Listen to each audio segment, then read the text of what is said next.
بسم اللہ الرحمن الرحیم۔ السلام علیکم۔ خضر نے یونیورسٹی کینٹین کے شور میں فون پر سرگوشی کی۔ دوسری طرف سے آواز آئی، یقین ہے تم یہ کر لو گے؟ وہ بہت مغرور ہے۔ اور اس کا باپ؟ خضر کی آنکھوں میں ایک عجیب سی چمک ابھری جب اس نے کینٹین کے دوسرے کونے میں بیٹھی ماہین کو دیکھا، جو اپنے دوستوں کے جھرمٹ میں بیٹھی کہہ کے لگا رہی تھی، غرور ہی تو اس کی سب سے بڑی کمزوری ہے۔ اس نے مسکراتے ہوئے کہا، دیکھتے جاؤ یہ شکار کتنا دلچسپ ہوتا ہے، وہ خود چل کے میرے جال میں آئے گی۔ فون بند کرتے ہی اس نے اپنی شخصیت پر معصوم مڈل کلاس لڑکے کا خول چڑھایا اور اس کی ٹیبل کی طرف قدم بڑھا دیے۔ میرا نام ماہین ہے۔ میں اپنے ماں باپ کی اکلوتی اولاد تھی، یا یوں کہہ لیں کہ صرف اپنے باپ کی۔ میری ماں کا انتقال تب ہوا جب میں بہت چھوٹی تھی۔ میرے بابا شہر کے سب سے بڑے بزنس ٹائکون تھے۔ میں ناز اور نخرے سے پلی بڑھی تھی۔ میرے منہ سے نکلی ایک خواہش پوری کی جاتی تھی، کیونکہ میں اکلوتی وارث تھی۔ میرے بابا کی ساری پراپرٹی، یہ فیکٹریاں، یہ بنگلے، یہ گاڑیاں، سب میرا تھا، اور مجھے اس چیز کا شدید غرور تھا۔ میں جانتی تھی کہ میں کوئی ایسی حسینہ نہیں تھی کہ لوگ مجھ پر مر مٹیں، لیکن میری دولت میری عزت تھی، میری طاقت تھی۔ لوگ میری خوبصورتی کو نہیں، میرے بینک بیلنس کو سلام کرتے تھے۔ میں یونیورسٹی میں زیر تعلیم تھی جب میری زندگی میں وہ آیا۔ ویسے تو میری بہت سے لڑکوں کے ساتھ دوستی تھی، سب میرے آگے پیچھے گھومتے تھے، میری دولت کے روب میں دبے ہوئے، لیکن یہ لڑکا خضر مجھے اچھا لگنے لگا تھا۔ وہ مختلف تھا، وہ خوبصورت تھا، دراز قد، اور اس کی پرسنالٹی میں ایک عجیب سی کشش تھی۔ میں جانتی تھی کہ وہ زیادہ امیر کبیر نہیں، ایک معمولی مڈل کلاس فیملی سے تھا۔ میرا اور اس کا کوئی سٹیٹس نہیں ملتا تھا، وہ برانڈڈ کپڑے نہیں پہنتا تھا، اس کے پاس مہنگی گھڑی نہیں تھی، لیکن پھر بھی نہ جانے کیوں مجھے اس سے محبت ہو گئی۔ شاید اس لیے کہ وہ بھی ہر وقت میری توجہ حاصل کرنے میں لگا رہتا۔ میں لائبریری میں ہوتی تو وہ وہاں پہنچ جاتا۔ ماہین، کیا میں آپ کے 10 منٹ لے سکتا ہوں؟ وہ نوٹ سمجھنے تھے۔ وہ جھجکتے ہوئے کہتا، اوہ خضر، تم بیٹھو۔ میں مسکرا کر کہتی، میں کینٹین میں ہوتی تو وہ دور سے مجھے دیکھتا رہتا۔ وہ جان بوجھ کر میرے راستے میں آتا۔ ماہین، آج جب بہت اچھی لگ رہی ہیں۔ صرف اچھی؟ میں نخوت سے پوچھتی۔ نہیں، مطلب بہت زیادہ۔ وہ گھبرا جاتا اور مجھے اس کا یہ انداز بھا جاتا۔ مجھے اور کیا چاہیے تھا؟ میں جانتی تھی یہ مڈل کلاس ہے، لیکن مجھے ایسا ہی لڑکا چاہیے تھا، ایک ایسا شوہر جو میری ایک بات مانے، جو میرے اشاروں پر چلے اور مجھ سے بے پناہ محبت بھی کرے۔ میں نے اس کی طرف دوستی کا ہاتھ بڑھایا اور اس نے فوراً تھام لیا۔ دنوں میں ہی ہم دونوں کی دوستی اتنی گہری ہو گئی کہ مجھے لگا وقت آ گیا ہے۔ ایک دن میں نے خود اس سے محبت کا اظہار کر دیا۔ خضر، میں تم سے کچھ کہنا چاہتی ہوں۔ جی ماہین، کہیں۔ اس کی آنکھوں میں ایک امید تھی۔ I think I love you۔ وہ تو جیسے پھول ہی نہیں سما رہا تھا، ایسا محسوس ہو رہا تھا جیسے اسے دنیا کی سب سے قیمتی چیز مل گئی ہو۔ اس کی آنکھوں میں جو چمک آئی تھی وہ صرف محبت کی نہیں تھی۔ مجھے اسی وقت احساس ہوا تھا کہ اسے میرے ملنے سے زیادہ میری دولت سے غرض ہے۔ میں نے اسے پرکھنے کا فیصلہ کیا۔ خضر، چلو آج شاپنگ پر چلتے ہیں، میں تمہارے لیے کچھ خریدنا چاہتی ہوں۔ ارے نہیں ماہین، اس کی کیا ضرورت ہے؟ اس نے بظاہر انکار کیا، لیکن اس کی خوشی چھپ نہیں رہی تھی۔ میں اسے شہر کے سب سے مہنگے مال لے کر گئی۔ وہ برانڈڈ کپڑے، مہنگے جوتے اور پرفیوم دیکھ کر بچوں کی طرح خوش ہو رہا تھا۔ یہ جیکٹ دیکھو، کتنی زبردست ہے، اس نے ایک جیکٹ کو چھوتے ہوئے کہا، جس کی قیمت اس کے مہینے بھر کی پاکٹ منی سے زیادہ تھی۔ تمہیں پسند ہے؟ پیک کروا لو، میں نے لاپرواہی سے کہا۔ اس نے اس دن مجھ سے ہزاروں کی شاپنگ کروائی۔ اس کی آنکھوں کی چمک دیکھ کر میں نے اندازہ لگا لیا تھا کہ یہ شخص دولت کا پجاری ہے، لیکن مجھے اس سے کوئی فرق نہیں پڑا۔ مجھے تو ایسا ہی کٹ پتلی شوہر چاہیے تھا۔ میں نے اس کی فیملی کے بارے میں سب کچھ جان لیا تھا۔ اس کی فیملی میں اس کا ایک بوڑھا باپ اور ایک شادی شدہ بھائی تھا۔ اس کی ماں وفات پا چکی تھی۔ میں نے یہ سن کر شکر ادا کیا، چلو اچھا ہے، نہ ساس نہ نند، فیملی سے بھی چھٹکارا ملے گا۔ میں نے دل میں سوچا، اپنے شوہر کو اپنے پاس اس بنگلے میں رکھوں گی، اور باقی دولت کی تو میرے پاس کوئی کمی ہی نہیں تھی۔ اس کے باپ کو تو اس کے رشتے پر کوئی اعتراض ہو ہی نہیں سکتا تھا، آخر ان کے بیٹے کی لاٹری جو لگ گئی تھی، لیکن میں اپنے بابا سے بات کرنے سے ڈر رہی تھی۔ میں جانتی تھی میرے بابا کبھی بھی ایک مڈل کلاس فیملی میں میرا رشتہ نہیں کریں گے۔ ایک دن میں نے ہمت کر کے بابا سے خضر کے بارے میں بات کی۔ بابا، ایک لڑکا ہے خضر، میری یونیورسٹی میں ہے، میں اسے پسند کرتی ہوں۔ بابا نے جو فائل دیکھ رہے تھے اینے کے اوپر سے مجھے دیکھا۔ پسند کرتی ہو؟ مطلب میں اسے شادی کرنا چاہتی ہوں۔ کون ہے وہ؟ فیملی بیک گراؤنڈ کیا ہے اس کا؟ یہ ان کا پہلا سوال تھا۔ میں نے بابا سے جھوٹ نہیں بولا، سچ سچ سب کچھ بتا دیا۔ ایک مڈل کلاس لڑکا۔ ماہین، تم ہوش میں تو ہو؟ وہ غصے سے کھڑے ہو گئے۔ تمہارا سٹیٹس ہے، تم ایک عام سے لڑکے سے؟ بابا، وہ بہت اچھا ہے اور مجھ سے محبت کرتا ہے۔ محبت یا تمہاری دولت سے؟ بابا نے طنزیہ کہا۔ بابا پلیز، میں نے ضد کی۔ بابا، اس کے والدین سے ملنا چاہتے تھے لیکن میں نے ٹال دیا۔ بابا، والدین سے مل کر کیا کرنا ہے؟ آپ صرف لڑکے سے مل لیں، زندگی میں نے اس کے ساتھ گزارنی ہے۔ بابا میری ضد کے آگے مجبور ہو کر خضر سے ملے۔ انہیں خضر پسند آیا۔ شاید اس کی ظاہری شخصیت اور چکنی چپڑی باتوں نے بابا کو بھی متاثر کر لیا تھا، لیکن بابا نے ایک شرط رکھی۔ وہ لڑکا مجھے برا نہیں لگا لیکن میں تمہیں اس کے گھر، اس مڈل کلاس محلے میں نہیں جانے دوں گا۔ شادی کے بعد وہ یہی رہے گا۔ میں تو پہلے یہی چاہتی تھی۔ میں نے فوراً خضر سے یہ بات طے کر لی۔ خضر، تم شادی کے بعد میرے گھر یعنی میرے بابا کے گھر میں رہو گے، میں تمہارے گھر میں کبھی بھی نہیں جاؤں گی۔ خضر کو اس بات پر کوئی اعتراض نہیں تھا۔ اس کی آنکھوں میں ویسی ہی چمک تھی جیسی میں نے شاپنگ مال میں دیکھی تھی۔ وہ فوراً راضی ہو گیا۔ جیسے ہی ہماری تعلیم مکمل ہوئی میں نے بابا سے بات کی۔ بابا، اب ہماری پڑھائی ختم ہو گئی ہے، خضر کو جاب چاہیے۔ بابا نے مجھے گھور کر دیکھا۔ جاب؟ وہ میرے بزنس امپائر میں کیا کرے گا؟ بابا، وہ آپ کا داماد بننے والا ہے، اسے اپنی ہی کمپنی میں جاب دیں۔ میں نے لاڈ سے اصرار کیا۔ ٹھیک ہے، بابا نے سخت لہجے میں کہا، کل سے اسے آفس بھیج دو، لیکن یاد رکھنا وہاں وہ میرا داماد نہیں، ایک عام ورکر ہوگا، اسے نچلے عہدے سے شروع کرنا ہوگا۔ میں نے یہ بات خضر کو بتائی۔ واقعی؟ وہ خوشی سے چیخا۔ تمہارے بابا نے مجھے جاب دے دی؟ میں بہت محنت کروں گا۔ ہاں ٹھیک ہے، میں نے بے رخی سے کہا، لیکن یاد رکھنا بابا اسے بالکل ورکرز کی طرح ٹریٹ کرتے تھے۔ وہ صبح سویرے بسوں میں دھکے کھا کر آفس جاتا اور بابا سارا دن اسے فائلوں میں الجھائے رکھتے۔ وہ پھر بھی خوش تھا۔ مجھے اس کی اس بات پر حیرت ہوتی تھی۔ اسے شاید یہ لگتا تھا کہ یہ سب کچھ اسی کا ہونے والا ہے۔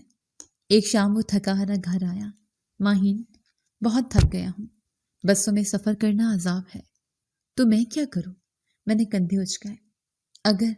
اگر مجھے گاڑی مل جاتی، آفس آنے جانے میں آسانی ہوتی، اس نے جھجکتے ہوئے کہا۔ میں نے بابا سے سفارش کر کے اس سے ایک نئی گاڑی دلوا دی۔ وہ گاڑی پا کر ایسے خوش تھا جیسے کوئی خزانہ مل گیا ہو۔ پھر بہت دھوم دھام سے ہماری شادی کی تاریخ طے پا گئی۔ شہر کے سب سے مہنگے ہوٹل بک کیے گئے، ڈیزائنر جوڑے بننے لگے اور لاکھوں کے کارڈ چھپ گئے۔ شادی سے کچھ دن پہلے میں نے خضر کو اپنے پاس بلایا۔ خضر، ایک بات کان کھول کر سن لو۔ جی ماہین، حکم کریں۔ وہ ہمیشہ کی طرح میرے سامنے ہاتھ باندھے کھڑا تھا۔ شادی میں تمہارا کوئی بھی رشتہ دار شرکت نہیں کرے گا، نہ تمہارا وہ بوڑھا باپ نہ وہ بھائی۔ اس کا چہرہ فک ہو گیا۔ ماہین، یہ آپ کیا کہہ رہی ہیں؟ یہ میری شادی ہے، میرے والد وہ کیسے نہیں آئیں گے؟ وہی جو تم نے سنا، میں نے نخوت سے کہا۔ میرے مہمانوں کو دیکھو، بابا کے بزنس پارٹنر کو دیکھو، سب ہائی کلاس لوگ ہوں گے۔ میں تمہارے ان فقیر رشتہ داروں کو وہاں بلا کر اپنی بے عزتی نہیں کروا سکتی۔ پلیز ماہین۔ اس کی آنکھوں میں آنسو آ گئے۔ میں وعدہ کرتا ہوں وہ کسی سے بات نہیں کریں گے، ایک کونے میں بیٹھے رہیں گے۔ پلیز میری عزت رکھ لیں۔ میں نے کچھ دیر سوچا۔ ٹھیک ہے، میں نے اس پر احسان جتاتے ہوئے کہا، صرف تمہارے باپ اور بھائی، اور وہ بھی صرف اس شرط پہ کہ وہ کسی کے ساتھ گھلنے ملنے کی کوشش نہیں کریں گے۔ وہ شکر گزاری سے میرا ہاتھ پکڑنے لگا جسے میں نے جھٹک دیا۔ شادی کا دن آ گیا۔ میں ہزاروں کا جوڑا پہنے اسٹیج پر بیٹھی تھی۔ خضر بھی مہنگے سوٹ میں کسی شہزادی سے کم نہیں لگ رہا تھا۔ حال شہر کے معزز ترین لوگوں سے بھرا ہوا تھا۔ تبھی میری نظر دروازے پر پڑی۔ خضر کا باپ اور بھائی اندر داخل ہوئے۔ انہوں نے شاید اپنی زندگی کے سب سے بہترین کپڑے پہنے تھے، لیکن وہ بھی ہمارے مہمانوں کے سامنے پرانے اور میلی لگ رہے تھے۔ انہیں اس حالت میں دیکھ کر مجھے اپنے فیصلے پر شدید شرمندگی محسوس ہونے لگی۔ مجھے لگا جیسے سب انہی کو دیکھ کر ہنس رہے ہیں۔ وہ بالکل فقیروں جیسے محسوس ہو رہے تھے۔ میرا پارا چڑھ گیا۔ میں نے خضر کی طرف دیکھا جو اپنے باپ کو دیکھ کر مسکرانے ہی لگا تھا۔ خضر، میں نے دانت پیستے ہوئے کہا۔ جی ماہین۔ وہ چونکا۔ تم نے اپنے باپ اور بھائی کو یہاں بلا کر میری سریعام انسلٹ کروا دی ہے۔ میں نے غصے سے کہا۔ ماہین، وہ چپ رہو۔ میں دھاڑی۔ بابا کس طرح لوگوں کو فیس کریں گے؟ کیا بتائیں گے کہ یہ ان کے داماد کے گھر والے ہیں؟ یہ بھکاری۔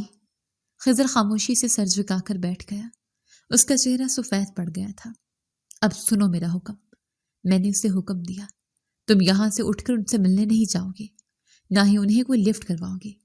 وہ آئے ہیں، کھانا کھائیں اور دفع ہو جائے۔ تم نے انہیں مکمل طور پر نظر انداز کرنا ہے۔ خضر نے ایک لمحے کے لیے اپنی مٹھیاں بھینچی، پھر آہستہ سے سر ہلا دیا۔ جو آپ کا حکم ماہین۔ اس نے اپنی شادی میں اپنے باپ اور بھائی کو ذرا بھی لفٹ نہ کروائی۔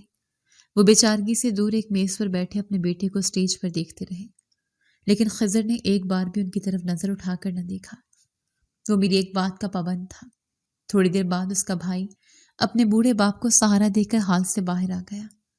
میں نے ایک فاتحانہ مسکراہٹ کے ساتھ خضر کو دیکھا۔ یہ میری طاقت تھی۔ میں نے خضر کے ساتھ اپنی زندگی کا سفر شروع کیا۔ ہم بابا کے عالیشان بنگلے کے ایک پورے ونگ میں رہتے تھے جہاں درجنوں ملازم تھے۔ میں نے خضر کو ہمیشہ اپنی مٹھی میں رکھنے کا فیصلہ کیا تھا۔ خضر، یہ کیا پہن کر آفس جانے کی تیاری کر رہے ہو؟ میں نے ایک صبح اسے دیکھتے ہوئے کہا جب وہ اپنی پرانی شرٹ پہن رہا تھا۔ ماہین، یہ میری پسندیدہ شرٹ ہے، بہت آرام دہ ہے۔ اس نے مسکرا کر جواب دیا۔ پسندیدہ؟ میں نے تنزیہ کہہ کر لگایا۔ اب تمہاری نہیں میری پسند چلے گی۔ یہ الماری میں جو سوٹ میں نے لٹکائے ہیں ان میں سے پہنو۔ میں نہیں چاہتی کوئی میرے شوہر کو دیکھ کر کہے کہ یہ کسی مڈل کلاس گھر سے اٹھ کر آیا ہے۔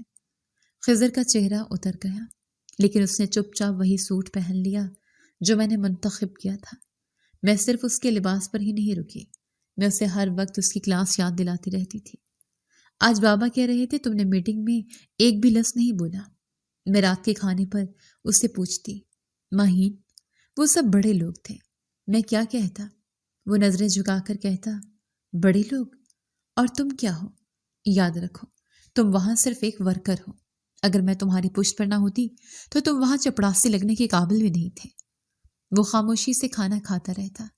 میں جانتی تھی میری باتیں اسے اندر تک زخمی کرتی ہیں، لیکن میں یہی چاہتی تھی۔ میں نہیں چاہتی تھی کہ وہ کبھی بھی روایتی شوہر بننے کی کوشش کرے۔ شادی کو اسی طرح 4-5 مہینے گزر چکے تھے۔ ایک دن میں اپنے کمرے میں آئے تو خضر فون پر کسی سے دھیمی آواز میں بات کر رہا تھا۔ ابا، آپ فکر نہ کریں، میں بالکل ٹھیک ہوں۔ میں وہیں کھڑی ہو گئی۔ نہیں، وہ بہت اچھی ہیں، میرا بہت خیال رکھتی ہیں۔ اس نے میری موجودگی کو محسوس کیے بغیر کہا۔ جیسے اس نے فون بند کیا، میں نے پوچھا، کس سے بات ہو رہی تھی؟ وہ تھوڑا گھبرا گیا۔ میرے ابا کی کال تھی۔ اچھا؟ میں نے ابرو اچکائے۔ خیریت تھی؟ کچھ نہیں، بس وہ کہہ رہے تھے کہ بہت یاد کر رہے ہیں۔ اس نے جھجکتے ہوئے کہا، ماہین، میں سوچ رہا تھا کہ میں ان سے ملنا چاہتا ہوں۔ میں نے اسے گھور کر دیکھا۔ ملنا چاہتے ہو؟ ہاں، بس 1-2 دن کے لیے گاؤں جا کر۔ کوئی ضرورت نہیں، میں نے اسے صاف منع کر دیا۔ تمہیں اس گاؤں میں جانے کی کوئی ضرورت نہیں۔ ماہین، وہ میرے والد ہیں۔ اس کی آواز میں التجا تھی۔ تو میں نہیں چاہتی میرا شوہر اب ان مڈل کلاس لوگوں میں اس گندے ماحول میں جا کر بیٹھے۔ تمہیں اب میرے سٹیٹس کے مطابق رہنا ہوگا۔ وہ خاموش کھڑا مجھے دیکھتا رہا، پھر اس نے کچھ ایسا کہا جس کی مجھے امید نہیں تھی۔ ماہین، کہنے سے پہلے کچھ سوچ لیا کرو۔ وہ میرے ابا ہیں۔ جس طرح تمہیں اپنے باپ پیارے ہیں، اسی طرح مجھے بھی میرے باپ پیارے ہیں۔ اس دن اس نے پہلی دفعہ میری بات کاٹی تھی۔ میرا دماغ گھوم گیا۔ تمہاری ہمت کیسی ہو خضر؟ میں چیخی، تم مجھ سے زبان لڑا رہے ہو؟ میں اس کے قریب گئی۔ شاید بھول گئے ہو تمہارے پاس یہ جو آسائشیں ہیں، یہ جو مہنگی گاڑی تم چلاتے ہو، یہ سب میرے باپ کی دی ہوئی ہیں۔ اگر میں تمہیں اپنی زندگی سے نکال دوں تو تم واپس سڑک پر آ جاؤ گے۔ وہ کچھ کہنا چاہتا تھا لیکن چپ رہا۔ میں غصے سے کمرے سے اٹھ کر چلی گئی۔ میں نے نوٹ کیا تھا کہ اس واقعے کے بعد خضر کچھ اپنی ممانیاں کرنے لگا تھا۔ وہ مجھ سے کترانے لگا تھا۔ کچھ دن بعد وہ شام کو آفس سے آیا۔ ماہین، مجھے کل گاؤں جانا ہے، اس نے آتے ہی کہا۔ میں تمہیں منع کر چکی ہوں خضر، اس بار میں منع نہیں سنوں گا۔ ابا کی طبیعت ٹھیک نہیں ہے۔ میں نے کہا نا تم نہیں جاؤ گے، میں جا رہا ہوں۔ وہ یہ کہہ کر دوسرے کمرے میں چلا گیا۔ اگلے دن میرے روکنے کے باوجود وہ اپنے باپ سے ملنے گاؤں چلا گیا۔ مجھے اس بات پر اتنا شدید غصہ آیا تھا کہ میں پاگل ہو گئی۔ میری مرضی کے خلاف جانے کی اس کی ہمت کیسے ہوئی؟ جب وہ اس رات واپس آیا تو میں لاؤنج میں ہی اس کا انتظار کر رہی تھی۔ آ گئے تم؟ میں نے زہریلی لہجے میں کہا۔ اپنے ان فقیروں سے ملنا ہے؟ وہ تھکا ہوا لگ رہا تھا۔ ماہین، ان کی طبیعت واقعی خراب ہے، تو میں کیا کروں؟ میں نے اس پر لفظوں کی بچھاڑ کر دی تھی۔ تم نے میری اجازت کے بغیر جاننے کی جرت کیسے کی؟ میں نے اسے بری طرح سے باتیں سنائیں اور کہا، خضر، تم اپنی اوقات میں رہو گے تو بہتر ہوگا۔ سمجھ گئے؟ اگر اپنی مرضی منمانی ہی کرنی تھی تو مجھ سے شادی کیوں کی تھی؟ میں اس کے بالکل قریب جا کر بولی، تمہیں کسی مڈل کلاس لڑکی سے شادی کر لینی چاہیے تھی جو تمہارے ایک ایک حکم کی پابند ہوتی اور تمہارے اس بوڑھے باپ کی خدمت کرتی۔ وہ خاموشی سے سنتا رہا۔ میں جانتی تھی خضر میری باتوں سے بہت ڈپریس رہتا ہے۔ وہ کئی دن مجھ سے بات نہیں کرتا تھا۔ ایک دن جب اس کے باپ کی طبیعت زیادہ خراب تھی تو وہ فون پر ان سے بات کر رہا تھا۔ میں پاس سے گزری تو اس کی آواز میرے کان میں پڑی، ابا، آپ سمجھنے کی کوشش کریں، اگر میں آج بھی ایسے ہی آ گیا تو آپ کی بہو غصہ کرے گی۔ میں وہیں رک گئی۔ ابا، اس کے باپ کی کمپنی میں ہی تو میں جاب کرتا ہوں، جس سے میں کچھ رقم آپ کو بھجوا دیتا ہوں۔ اگر وہ ناراض ہو گئی تو یہ نوکری بھی خطرے میں پڑ جائے گی۔ یہ بات سننے کی دیر تھی۔ اچھا، تو میرے باپ کا پیسہ تم اپنے ان فقیر باپ اور بھائی کو بھیجتے ہو؟ میری آواز گونجی تو خضر نے فون کان سے ہٹا کر چونکتے ہوئے مجھے دیکھا۔ وہ بری طرح بوکھلا گیا۔ ماہین، تم کب آئی؟ میں تب آئی جب تم میرے بابا کی دولت اپنے بھکاریوں پر لٹا رہے تھے۔ میں اس کے پاس چل کر آئی۔ میں غصے سے بھڑک اٹھی تھی۔ میرا چہرہ سرخ ہو رہا تھا۔ اس بات پر خضر کے چہرے کا رنگ بدلا۔ اس کی آنکھوں میں ایک ایسی وحشت ابھری جو میں نے پہلے کبھی نہیں دیکھی تھی۔ وہ غصے میں میری طرف بڑھا۔ خبردار، اس کی آواز کسی زخمی شیر کی طرح نکلی۔ خبردار جو میرے باپ اور بھائی کو بھکاری بولا۔ میں اس کا یہ روپ دیکھ کر ایک لمحے کے لیے سہم گئی۔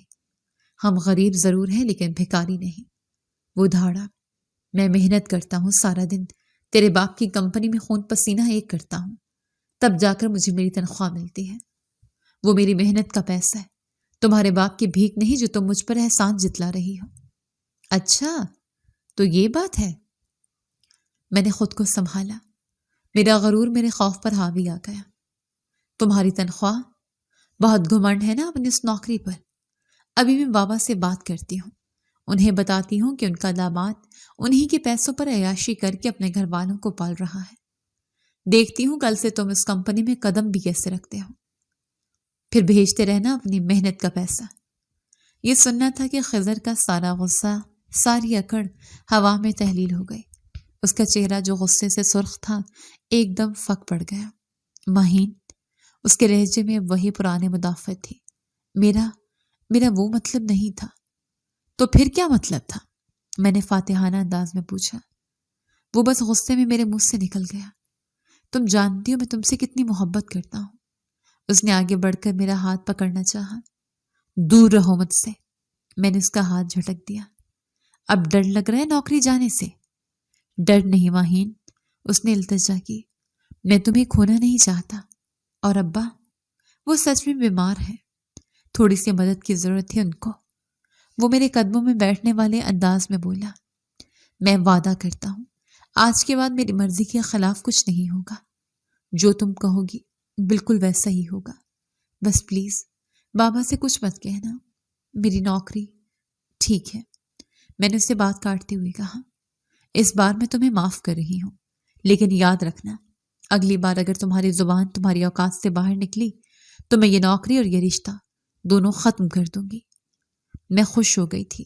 میں بھی اس سے محبت کرتی تھی، لیکن میں اپنے ہاں میں نہ نہیں چاہتی تھی اور نہ ہی اپنی انا کے خلاف کوئی بات سن سکتی تھی۔ میرا غرور، میرا تکبر، میری ناک پر ہی تھا۔ اس واقعے کو کچھ ہفتے گزر گئے۔ خضر بالکل ویسا ہو گیا جیسا میں چاہتی تھی۔ میرا ہر حکم مانتا، میرے آگے پیچھے گھومتا۔ پھر ایک دن وہ میرے پاس آیا۔ وہ بہت پریشان لگ رہا تھا۔ ماہین، مجھے تم سے ایک بہت ضروری بات کرنی ہے۔ بولو، میں نے اپنے فون سے نظریں ہٹائے بغیر کہا۔ بابا کی طبیعت ٹھیک نہیں ہے۔ اس کی آواز بھر آ گئی۔ گاؤں میں ان کا علاج نہیں ہو پا رہا۔ ڈاکٹر کہتے ہیں انہیں شہر لانا پڑے گا۔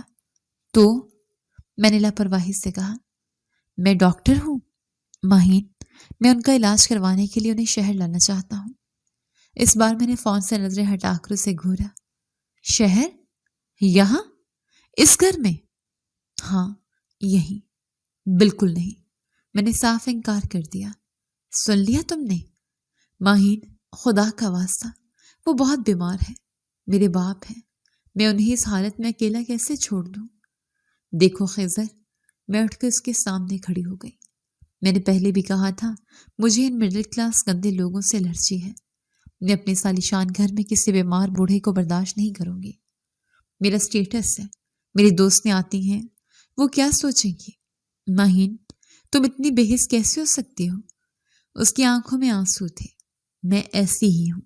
اگر اپنے باپ کو یہاں لے کر آنا ہے تو اسے اپنے اس گھر میں برداشت نہیں کروں گی۔ یہ میرا گھر ہے۔ وہ کچھ دیر خاموش بے بسی سے مجھے دیکھتا رہا۔ پھر میں نے ہی اس پر احسان کیا۔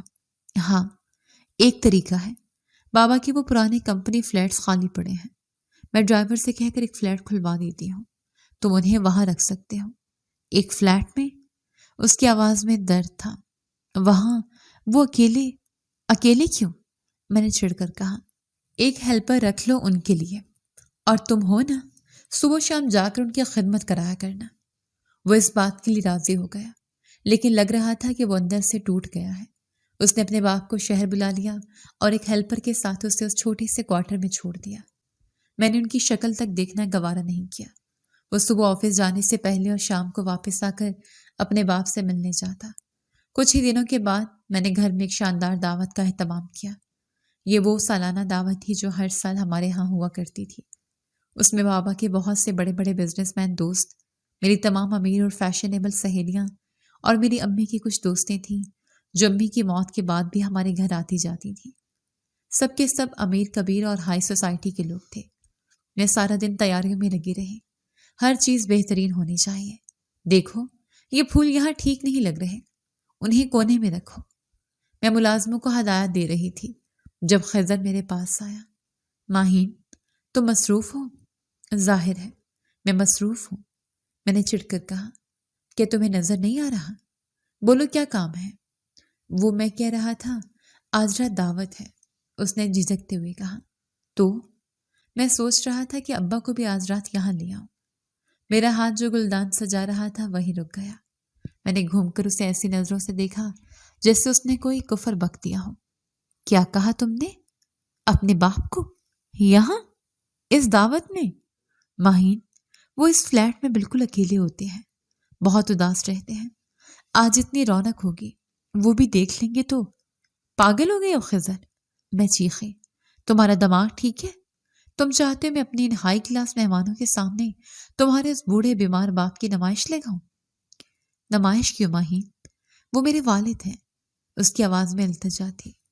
وہ جو بھی ہیں، میں نے انگلی اٹھا کر اسے تنبیہ کی۔ میں نے تمہیں صاف منع کر دیا ہے، اپنے باپ کو یہاں لے کر آنے کی کوئی ضرورت نہیں۔ وہ میرے کسی مہمان کے سامنے آنے کے لائق نہیں۔ اگر تم نے ایسی کوئی حرکت کی تو مجھ سے برا کوئی نہیں ہوگا۔ خضر کا چہرہ اتر گیا۔ وہ خاموشی سے سر جھکا کر وہاں سے چلا گیا۔ رات کو دعوت شروع ہوئی۔ بنگلہ مہمانوں سے بھر گیا۔ ہر طرف کہہ کے مہنگے پرفیومز کی خوشبو اور دھیمی موسیقی تھی۔ میں سب سے مہنگا لباس پہنے مہمانوں میں گھوم رہی تھی۔ میری سہیلیاں میری تعریف کر رہی تھیں۔ ماہین، پارٹی تو کمال کی ہے، تمہارا گھر کسی محل سے کم نہیں۔ میں اپنے اس سٹیٹس پر غرور سے پھولی نہیں سما رہی تھی۔ بابا بھی اپنے دوستوں کے ساتھ خوشگپیوں میں مصروف تھے۔ اچانک مرکزی دروازے پر سب کی نظریں مرکوز ہو گئیں۔ میں نے دیکھا خضر اندر داخل ہو رہا تھا، اور وہ اکیلا نہیں تھا۔ اس نے اپنے بوڑھے کمزور باپ کو سہارا دیا ہوا تھا۔ میرے سسر نے کانپتے ہاتھوں سے اس کا بازو تھاما ہوا تھا۔ ایک لمحے کے لیے حال میں مکمل خاموشی چھا گئی۔ سب لوگ ان دونوں کو گھور رہے تھے۔ میرے لاکھ انکار کے باوجود میرا شوہر اپنے باپ میرے بوڑھے سسر کو اپنے ساتھ دعوت میں لے آیا تھا۔ میرا خون غصے سے کھولنے لگا۔ میری سہیلی نے مجھے کہانی ماری، ماہین یہ کون ہے؟ خضر کے ساتھ یہ بوڑھے آدمی؟ مجھے اپنے سسر کو وہاں پر دیکھتے ہی شدید غصہ آ گیا تھا۔ میں اپنے شوہر کو گھور کر دیکھنے لگی، لیکن خضر نے میری طرف دیکھا تک نہیں۔ وہ بہت پرسکون بلکہ عجیب حد تک لاتعلق نظر آ رہا تھا۔ اس نے خاموشی کے ساتھ اپنے باپ کو ایک سائڈ پر سب سے الگ تھلگ پڑی ایک کرسی پر لے جا کر بٹھا دیا۔ پھر بجائے اس کے کہ وہ اپنے باپ کے پاس بیٹھتا، وہ خود اٹھ کر مہمانوں کو کمپنی دینے لگا۔ وہ لوگوں سے ایسے مل رہا تھا جیسے کچھ ہوا ہی نہ ہو۔ میں غصے سے اس کے پاس گئی۔ خضر یہ کیا بدتمیزی ہے؟ اس نے میری طرف دیکھا اور ہلکا سا مسکرایا۔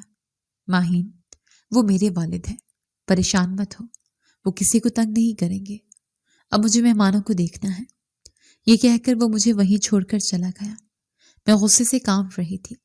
اس کا باپ وہاں کونے میں بیٹھ کر ڈری سہمی نظروں سے اس چکا چوند کو دیکھ رہا تھا۔ تھوڑی دیر بعد ایک ملازم نے انہیں کھانے کی پلیٹ لا کر دی۔ ان کے ہاتھ کانپ رہے تھے۔ انہوں نے چھری کانٹے کو دیکھا، پھر اسے ایک طرف رکھ دیا۔ اس کا باپ وہاں بیٹھ کر ہاتھوں سے چاول کھانے لگا۔ وہ بوڑھے تھے، کمزوری کی وجہ سے ان کے ہاتھ بری طرح لرز رہے تھے۔ میرے سسر کے منہ سے کھاتے ہوئے چاول واپس پلیٹ میں گرنے لگے تھے۔ پاس ہی بیٹھے میرے مہمان جو شہر کے امیر ترین لوگ تھے ان کی طرف دیکھ رہے تھے۔ او گاڈ یہ کتنا گھناؤنا ہے، میری سہیلی کے منہ سے نکلا۔ اسے کھانے تک کی تمیز نہیں، کسی اور نے کہا۔ ماہین نے کن لوگوں میں شادی کر لی؟ مجھے اس وقت اتنی شدید شرمندگی محسوس ہوئی کہ میرا دل چاہا زمین پھٹ جائے اور میں اس میں سما جاؤں۔ سب کیا سوچ رہے ہوں گے کہ میں اپنے باپ کی اکلوتی اولاد اتنی امیر زادی نے ایسے فقیروں میں شادی کروائی ہے جنہیں کھانے تک کی تمیز نہیں۔ مجھے بہت غصہ آیا تھا۔ میں نے خضر کو دیکھا، وہ دوسرے کونے میں ہنس ہنس کر باتیں کر رہا تھا جیسے اسے اپنے باپ کی کوئی پرواہ ہی نہ ہو۔ بس بہت ہو چکا۔ میں تیزی سے اپنے سسر کی طرف بڑھی جو ابھی تک کانپتے ہاتھوں سے چاول کھانے کی کوشش کر رہے تھے۔ میرے مہمانوں کی نظریں مجھ پر جمی ہوئی تھیں۔ اٹھیں یہاں سے، میں نے ان کے قریب پہنچ کر غصے سے کہا۔ وہ میری آواز سن کر بری طرح ڈر گئے۔ بیٹی وہ، میں نے کہا اٹھیں۔ میں نے ان کا بازو اتنے زور سے کھینچا کہ وہ اپنے کرسی سے تقریباً گر پڑے۔ ماہین یہ کیا کر رہی ہو؟ خضر نے دور سے آواز دی، لیکن اس کی آواز میں پریشانی سے زیادہ ایک عجیب سی ٹھنڈک تھی، وہی جو مجھے پہلے کرنا چاہیے تھا۔ میں نے خضر کو نظر انداز کیا اور اپنے سسر کو کھینچتے ہوئے اندر لے گئی۔ ماہین بیٹی چھوڑ دو، لوگ دیکھ رہے ہیں، وہ کمزور آواز میں التجا کر رہے تھے۔ لوگوں نے ہی تو دیکھا ہے۔ میں انہیں گھسیٹتے ہوئے ہال سے گزار کر کچن کے پچھلے دروازے کی طرف لے گئی۔ آپ نے میری اتنی بے عزتی کروا دی ہے کہ اب میں کسی کو منہ دکھانے کے قابل نہیں رہی۔ یہ کمرہ سرونٹ کوارٹر کی طرف تھا جہاں ملازموں کے استعمال کی چیزیں پڑی تھیں۔ وہیں کونے میں ہمارے کتے پرنس کا پیالہ پڑا تھا جس میں وہ ابھی کھانا کھا کر ہٹا تھا۔ میں نے ان کے ہاتھ سے چاول کی پلیٹ چھینی۔ آپ کو کھانے کی تمیز نہیں ہے نا؟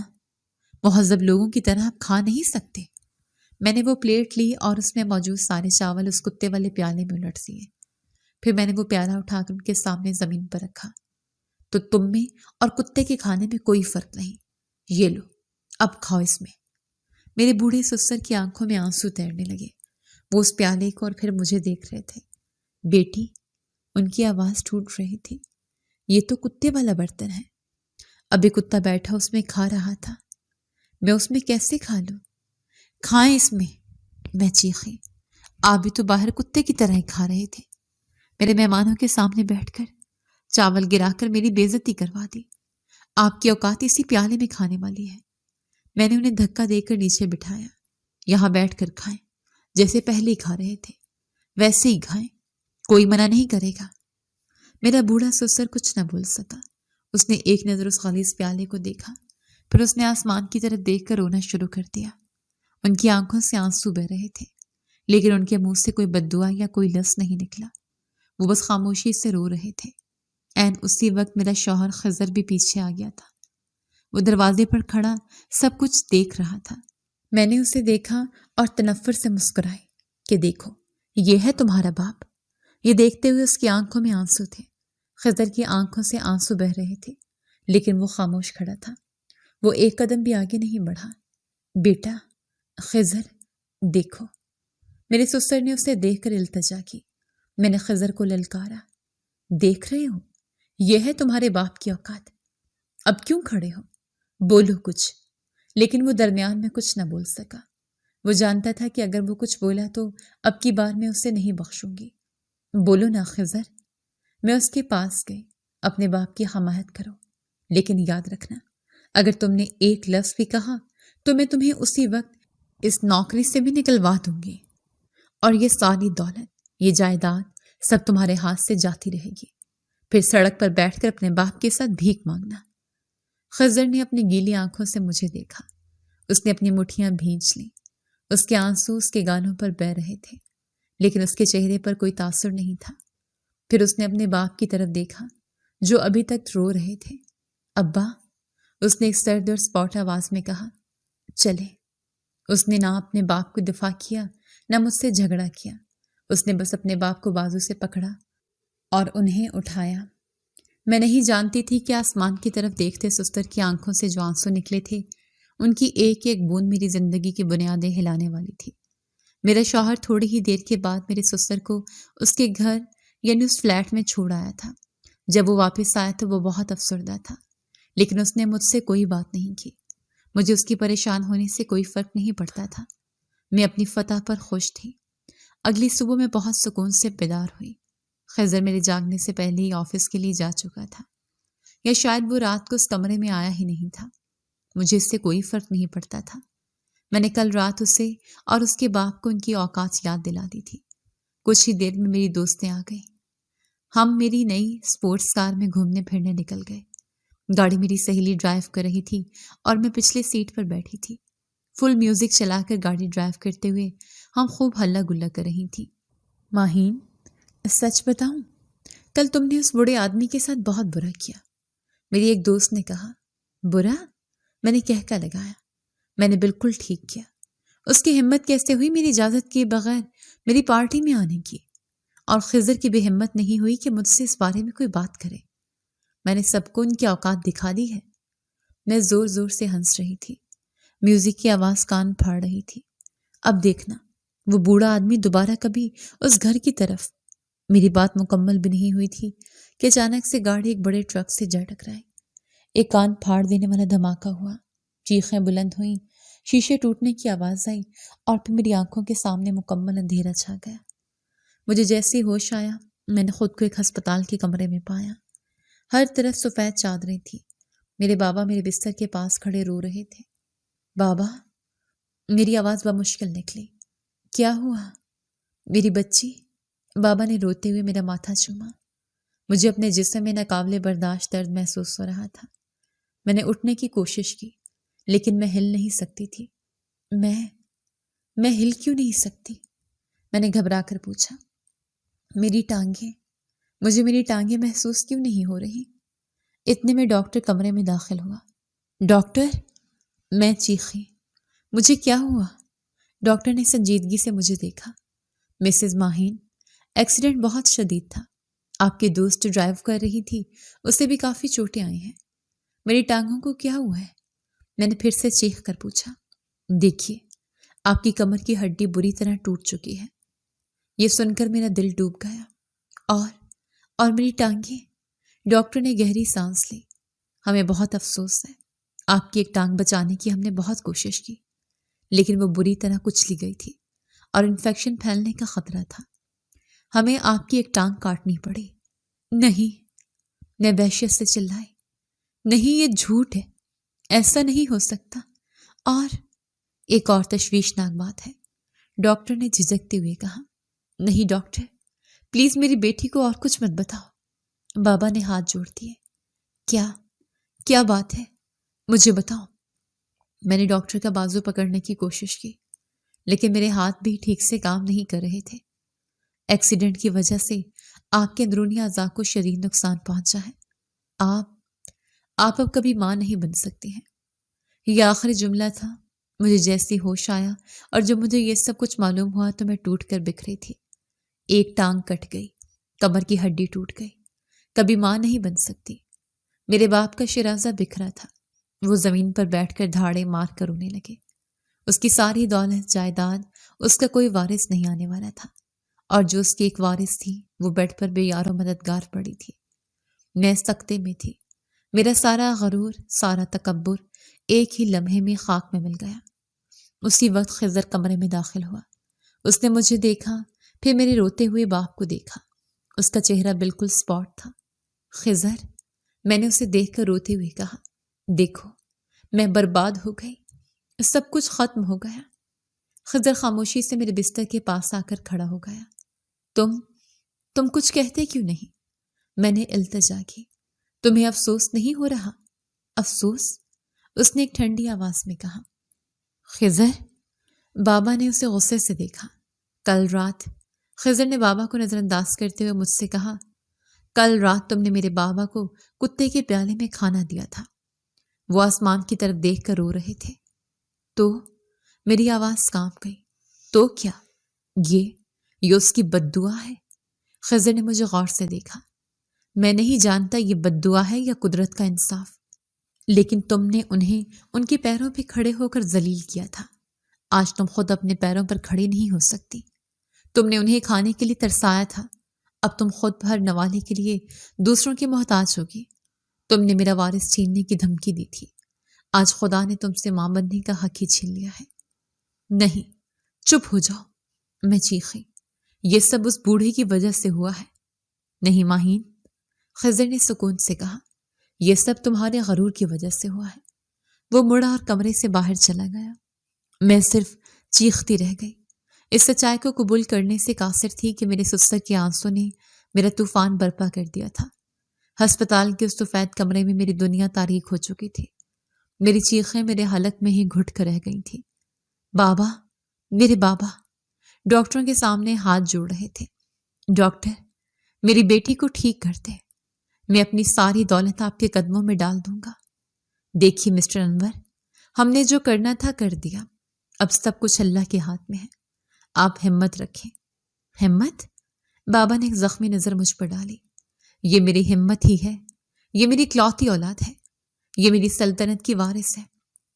اگر یہی معذور ہو گئی تو میری اس دولت کا، اس بزنس کا کیا ہوگا؟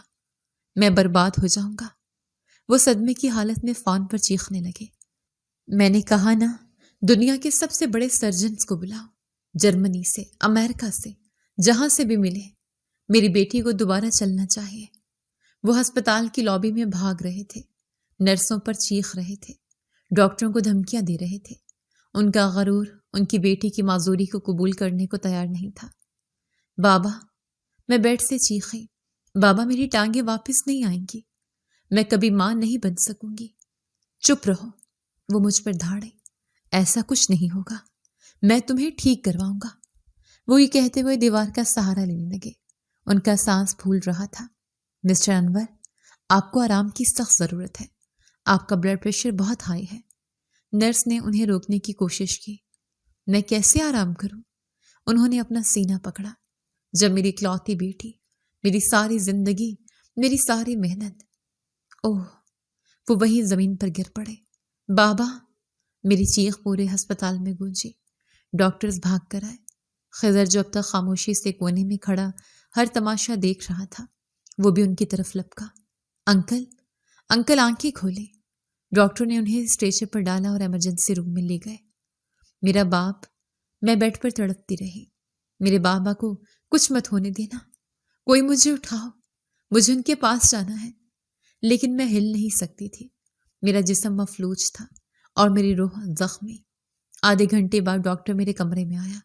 اس کا چہرہ اترا ہوا تھا۔ آپ کے والد، وہ صدمہ برداشت نہیں کر پائے۔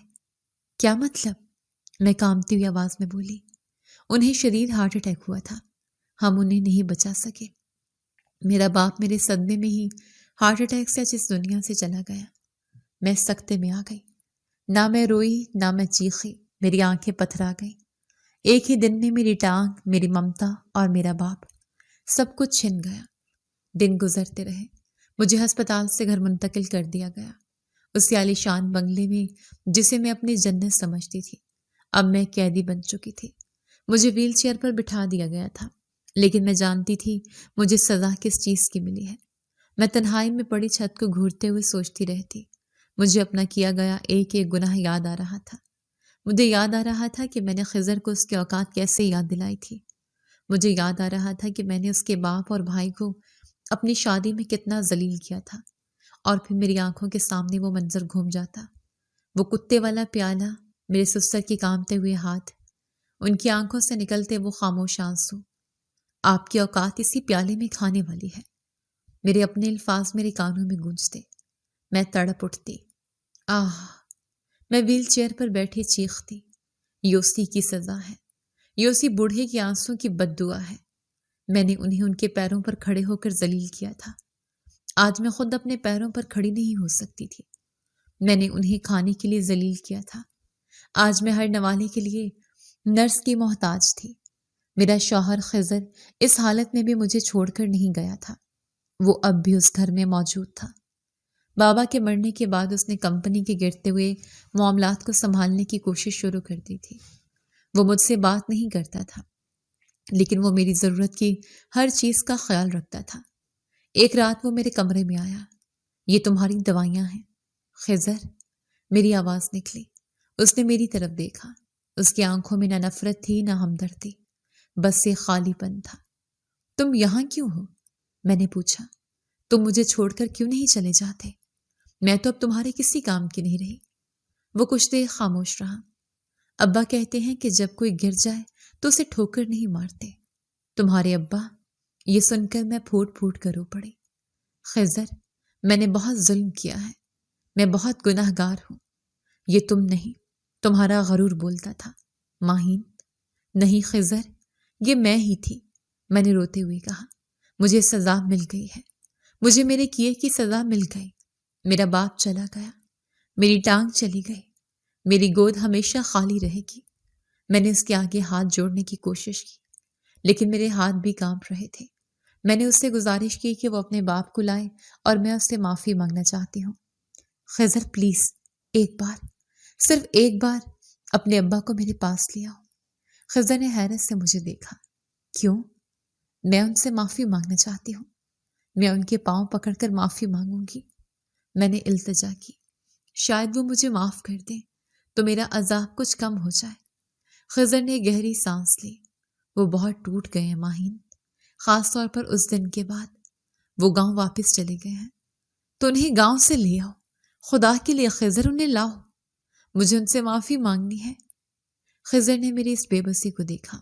وہ شخص جس سے میں نے اس کے باپ کے سامنے نہ بولنے کی شرط رکھی تھی، آج میں اس کے باپ کے پاؤں پڑنے کو تیار تھی۔ ٹھیک ہے، اس نے ایک طویل خاموشی کے بعد کہا، میں کل گاؤں جاؤں گا اور ابا کو لے کر آؤں گا۔ خضر کے جانے کے بعد میں نے وہ رات اور اگلا پورا دن شدید بے چینی میں گزارا۔ آخر کار شام کو میرے کمرے کا دروازہ کھلا۔ خضر اندر داخل ہوا۔ اس کے پیچھے اس کے والد، میرے سسر، آہستہ آہستہ چلتے ہوئے آ رہے تھے۔ وہ پہلے سے زیادہ کمزور اور بوڑھے لگ رہے تھے۔ میرا سسر میرے پاس آیا۔ میں انہیں دیکھ کر ویل چیئر پر ہی کانپنے لگی۔ خضر نے انہیں ایک کرسی پر بٹھا دیا اور خود میرے اور ان کے درمیان دیوار کے ساتھ کھڑا ہو گیا۔ اس کا چہرہ اب بھی اسپاٹ تھا۔ کمرے میں ایک اذیتناک خاموشی چھا گئی۔ میں جو کبھی اپنی زبان سے آگ اگلتی تھی، آج مجھ سے ایک لفظ نہیں بولا جا رہا تھا۔ میں نے ہمت کر کے اپنی ویل چیئر کو آگے بڑھایا اور ان کے قدموں کے پاس جا کر رک گئی۔ ابا جی، میری آواز آنسوں میں ڈوبی ہوئی تھی۔ انہوں نے مجھے دیکھا۔ ان کی آنکھوں میں نہ غصہ تھا نہ نفرت، بس ایک گہرا دکھ تھا۔ میں نے ہاتھ جوڑ کر ان سے معافی مانگی۔ میرے ہاتھ لرز رہے تھے جب میں نے انہیں جوڑا۔ میں جانتی ہوں میں معافی کے لائق نہیں ہوں، میں آپ کی گناہ گار ہوں۔ میں نے آپ کو ذلیل کیا، میں نے آپ کی عزت نفس کو کچلا۔ میرے آنسو میری گود میں گر رہے تھے۔ میں اتنی اندھی ہو گئی تھی اپنی دولت کے نشے میں، اپنے غرور میں، کہ میں نے آپ کو انسان ہی نہیں سمجھا۔ میں نے آپ کو کتے کے برتن میں کھانا دیا۔ یہ کہتے ہوئے میری آواز گھٹ گئی اور آپ نے مجھے ایک بددعا تک نہیں دی۔ آپ صرف آسمان کی طرف دیکھ کر روتے رہے۔ میں نے ان کے گھٹنوں پر ہاتھ رکھنے کی کوشش کی۔ ابا، مجھے میرے کیے کی سزا مل گئی ہے۔ دیکھیں، میں اپنے پیروں پر کھڑی نہیں ہو سکتی۔ میں جس دولت پر ناز کرتی تھی وہ میرے باپ کو کھا گئی۔ میں جس اولاد کا خواب دیکھتی تھی وہ مجھ سے چھن گیا۔ میں بولی مجھے معاف کر دیں تاکہ میں جب اپنے رب کے حضور جاؤں تو کم سے کم وہاں میرے لیے کوئی سزا تیار نہ ہو۔ میں ان کے سامنے ایک بھکارن بنی ہوئی تھی۔ خدا کے لیے مجھے معاف کر دے۔ میرے سسر نے ایک گہری سانس لی۔ انہوں نے اپنا کامتا ہوا ہاتھ اٹھایا اور میرے سر پر رکھا۔ بیٹی، ان کی آواز میں وہی پرانی نرمی تھی۔ میں نے تمہیں کیا معاف کرنا ہے؟ میں نے تو اسی دن اپنا معاملہ اللہ کے سپرد کر دیا تھا۔ نہیں ابا، کہیں کہ آپ نے مجھے معاف کیا۔ میں ضد کر رہی تھی۔ میں نے تمہیں معاف کیا، انہوں نے شفقت سے کہا۔ جو ہوا وہ تمہارے اعمال اور اللہ کے انصاف کے درمیان تھا۔ میں نے کبھی تمہارے لیے بد دعا نہیں کی، میں نے صرف صبر کیا تھا۔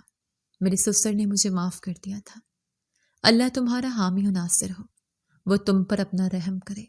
انہوں نے مجھے دعا دی اور اٹھنے لگے۔ خضر نے فوراً آگے بڑھ کر انہیں سہارا دیا۔ خضر بیٹا، مجھے اب واپس لے چلو۔ جی ابا۔ خضر انہیں دروازے تک چھوڑ کر واپس پلٹا۔ میرے دل سے ایک بہت بڑا بوجھ اتر گیا تھا۔ میں نے آنسو پونچھتے ہوئے امید سے خضر کی طرف دیکھا۔ خضر، تم نے سنا؟ ابا نے مجھے معاف کر دیا۔ میں نے مسکرانے کی کوشش کی۔ اب سب ٹھیک ہو جائے گا نا؟ ہم پھر سے؟ کیا ٹھیک ہو جائے گا ماہین؟ خضر کی آواز اتنی ٹھنڈی تھی کہ میرے وجود میں سنسنی دوڑ گئی۔ کیا مطلب؟ میں نے اسے دیکھا۔ مطلب یہ کہ ابا نے تمہیں معاف کیا ہے، میں نے نہیں۔ وہ آہستہ آہستہ چلتا ہوا میرے سامنے آ کر کھڑا ہو گیا۔ خضر، تم یہ کیا کہہ رہے ہو؟ تمہیں کیا لگا تھا ماہین؟ اس کے لبوں پر ایک زہریلی مسکراہٹ ابھری۔ کہ میں تم سے محبت کرتا تھا؟ میں سکتے میں اسے دیکھ رہی تھی۔ یاد ہے یونیورسٹی کا پہلا دن جب میں نے تم سے ٹائم مانگا تھا؟ اس نے پوچھا۔ تمہیں لگا تھا تم ایک شہزادی ہو رہے، غریب لڑکا تمہاری توجہ چاہتا ہے۔ حقیقت یہ تھی کہ تم میرا ٹارگٹ تھی۔ ٹارگٹ؟ میری آواز کانپی۔ ہاں ٹارگٹ، تمہارا غرور اور تمہارے باپ کی یہ دولت۔ میں نے تمہیں پھنسایا تھا، میں نے تم سے محبت کا ناٹک کیا تھا۔ نہیں، یہ جھوٹ ہے، میں چیخی۔ یہ سچ ہے۔ اس کی آواز بلند ہوئی۔ میں نے تمہاری ہر ذلت کو برداشت کیا۔ تم نے مجھے اپنی جوتی کی نوک پر رکھا، میں چپ رہا۔ تم نے مجھے میری اوقات یاد دلائی، میں مسکراتا رہا۔ تم نے میری شادی میں میرے باپ کو ذلیل کیا، میں خاموش رہا۔ یہاں تک کہ جب تم نے انہیں کتے کے پیالے میں کھانا دیا، میں تب بھی خاموش رہا۔ تم ایک بے غیرت انسان ہو۔ نہیں، میں ایک ذہین انسان ہوں۔ وہ ہنسا۔ میں جانتا تھا تمہارا یہ غرور ہی تمہیں لے ڈوبے گا۔ میں بس صحیح وقت کا انتظار کر رہا تھا، تمہارے باپ کے مرنے کا انتظار کر رہا تھا۔ میرا دل ڈوب گیا۔ تمہارا باپ کبھی بھی یہ کمپنی میرے نام نہ کرتا، لیکن اب وہ مر چکا ہے اور تم اس ویل چیئر پر معذور پڑی ہو۔ اب یہ ساری دولت میری ہے، یہ کمپنی میری ہے، یہ گھر میرا ہے۔ تم نے یہ سب پلان کیا تھا؟